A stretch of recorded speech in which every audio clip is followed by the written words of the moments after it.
सुनिए, अब थोड़ा रुक जाइए, आ जाइए, खाना खा लीजिए। अच्छा, अब क्या बनाया है आज खाने में? करारी भिंडी, आपको बहुत पसंद है ना? अरे राधिका, खुश कर दिया तुमने तो। क्या खुशबू है, मजा आ जाएगा आज तो खाने में।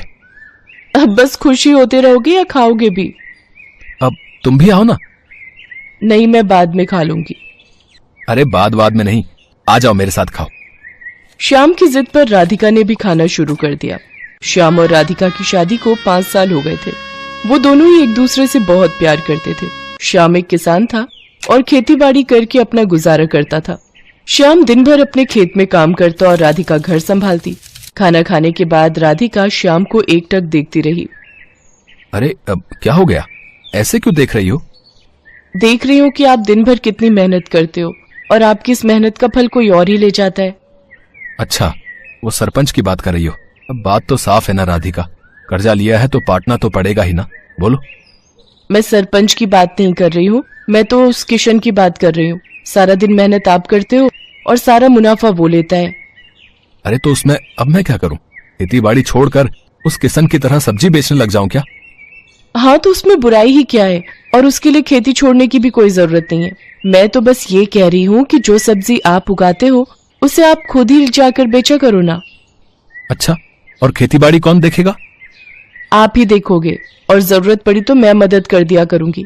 देखो, चाहे थोड़ी कम ही खेती कर लो, पर अपनी सब्जी आप खुद ही बेचो। मुझे एक बात बताओ जरा, इस बार वो किशन टमाटर कितने में लेकर गया आपसे?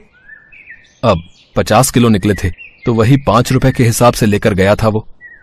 हे भगवान, आपको पता भी है कि बाजार में इस समय टमाटर का क्या भाव चल रहा है? वो आपके ही टमाटर पूरे 5 गुना महंगे बेच रहा है बाजार में। अरे पर मुझे नहीं आता ये दुकान चलाना। दुकान चलाने को कौन कह रहा है?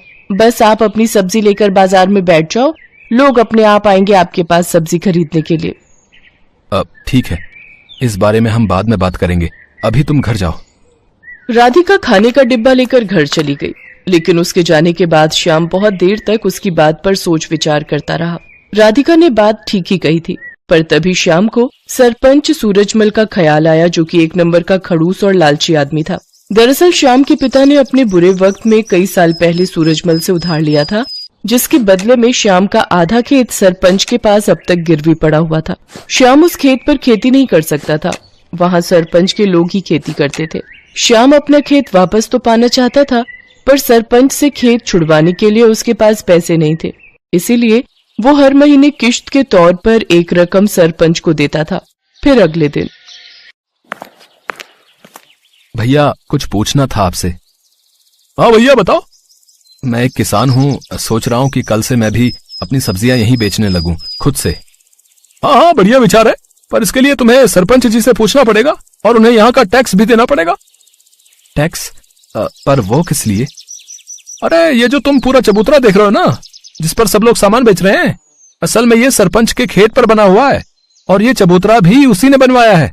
हमारी मजबूरी है, इसीलिए हम सबको यहीं बैठना पड़ता है। रोज के 50 रुपए देने पड़ते हैं उस सरपंच को, और अगर ये पैसे नहीं दिए तो उसके लठैत आकर मारपीट पर उतारू हो जाते हैं।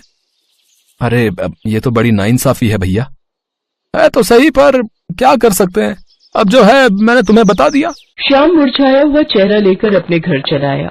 उसने राधिका को सारी बात बता दी। राधिका ने कुछ देर अपना दिमाग लड़ाया और फिर, सुनो, मेरे पास एक तरीका है। अब क्या? बोलो तो। हमारे गांव के सबसे नजदीक का गांव है बिशनपुरा। आप वहां जाकर भी तो अपनी सब्जियां बेच सकते हो। वहां ये सब चक्कर नहीं है। मेरी एक सहेली रहती है वहां, उसका पति गोलगप्पे का ठेला लगाता है, उसे तो कोई टैक्स नहीं देना पड़ता। अच्छा, अगर ऐसा है तब तो ये सही रहेगा, लेकिन एक समस्या है, बिशनपुरा तक जाने के लिए कोई सड़क नहीं है, तो मैं रोज वहां जाऊंगा कैसे? सड़क नहीं है पर नदी तो है ना।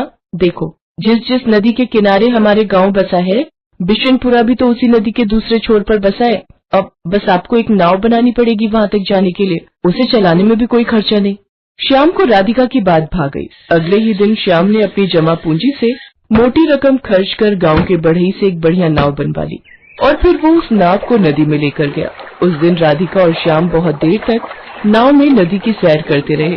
श्याम नाव चलाकर उसे बिशनपुरा तक घुमा लाया। राधिका ने देखा कि वहाँ राशन वगैरह की दुकानें तो थी, पर सब्जी की दुकानें बहुत ही कम थी। और ये देखकर श्याम और राधिका की अच्छी कमाई की उम्मीद और बढ़ गई।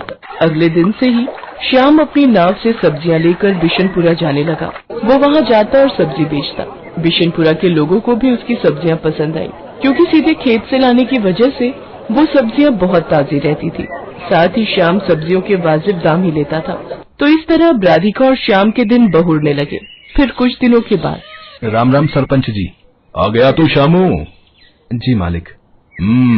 सुना है आजकल बड़े नोट छाप रहा है। कहाँ सरपंच जी, बस 2 पैसे बच जाते हैं। मालिक, ये इस महीने की किस्त है।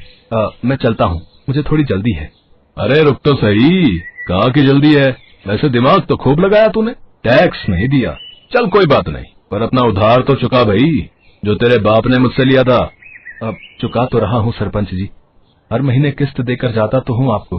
देख, अब बहुत हुआ। या तो तू मेरे पूरे पैसे एक साथ लौटा, वरना अपना खेत मेरे नाम कर दे, समझा?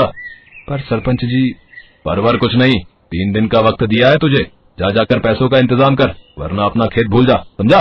असल में सूरजमल श्याम से चिढ़ गया था। उसे इस बात से तकलीफ थी कि श्याम उसके बाजार में सब्जी क्यों नहीं बेच रहा है, इसीलिए अब वो उसे परेशान कर रहा था। उधर श्याम को जब कोई उपाय नहीं सूझा तो उसने तय कर लिया कि वो आधा गिरवी रखा खेत सरपंच के नाम ही कर देगा। अगले दिन बहुत भारी मन से श्याम सरपंच के पास पहुंचा। हाँ बता, फिर क्या सोचा तूने? सरपंच जी, इतनी बड़ी रकम तो मैं चुका नहीं पाऊंगा, आप मुझे ले चलिए कचहरी। मैं जमीन आपके नाम ही कर दूंगा। वैसे उधार निकाल कर उसमें से कुछ पैसे बचेंगे क्या? क्यों, बस उधार ही चुकाएगा क्या? मेरा ब्याज वो कौन देगा है? ठीक है सरपंच जी, मैं कल सुबह आ जाऊंगा आपके पास, चलेंगे फिर कचहरी। उस रात श्याम को एक पल के लिए नींद नहीं आई, क्योंकि उसका आधा खेत उसके हाथों से निकल रहा था और अपना खेत बचाने के लिए फिलहाल उसके पास कोई तरीका नहीं था। तभी आधी रात को उसे बादलों के बहुत तेज गरजने की आवाज सुनाई दी। कुछ ही देर में झमाझम बारिश होने लगी। बारिश बहुत तेज थी। पूरे 4 दिनों तक वो बारिश ऐसे ही होती रही और पूरा गांव बाढ़ में डूबने लगा। कचहरी जाना तो दूर, फिलहाल कोई अपने घर से बाहर तक नहीं जा पा रहा था। बाढ़ की वजह से लोगों को बहुत परेशानियां होने लगी। किसी के घर में पीने का पानी नहीं बचा था, तो किसी के घर में अनाज खत्म हो गया। ऐसे में श्याम ही वो इंसान था जिसने सबकी मदद करने के बारे में सोचा। वो अपनी नाव की मदद से सबकी जरूरत का सामान उन तक पहुंचा रहा था। हर कोई श्याम की तारीफ कर रहा था। और फिर, अजी सुनते हो? हाँ, क्या हो गया? अरे आपने सुना क्या? सरपंच जी के घर की दीवार गिर गई है। बारिश का सारा पानी उनके घर में घुस गया है। शांता बता रही थी कि बाकी लोग तो सही समय पर निकल आए, लेकिन सरपंच जी अपने पोते के साथ घर के अंदर फंस गए हैं। अरे तो मुझे जाना चाहिए, फौरन जाना चाहिए। इतना कहकर श्याम ने तेजी से अपनी नाव चलाई। उसने जाकर देखा तो वाकई सरपंच अपने पोते को कंधे पर बिठाए पानी में डूबा खड़ा था। वो चिल्ला चिल्ला कर मदद मांग रहा था। बाढ़ का पानी उसके गले तक आ रहा था, लेकिन श्याम फौरन अपनी नाव लेकर सरपंच के नजदीक गया और सरपंच और उनके पोते को अपनी नाव पर बिठाकर बाहर निकाल लाया। पूरे 3 दिनों तक सरपंच और उसका पोता श्याम के घर की छत पर रहे। जब पानी का स्तर कुछ कम हुआ तो श्याम ने सरपंच से कहा, सरपंच जी, अब रास्ते खुल गए हैं तो कचहरी चलें। बस करो श्याम, मेरी आंखें खुल गई हैं भाई। मैंने तुम्हें और तुम्हारे बाबा को बहुत परेशान किया, पर फिर भी तुमने मेरी और मेरे पोते की जान बचाई। मुझे माफ कर दो।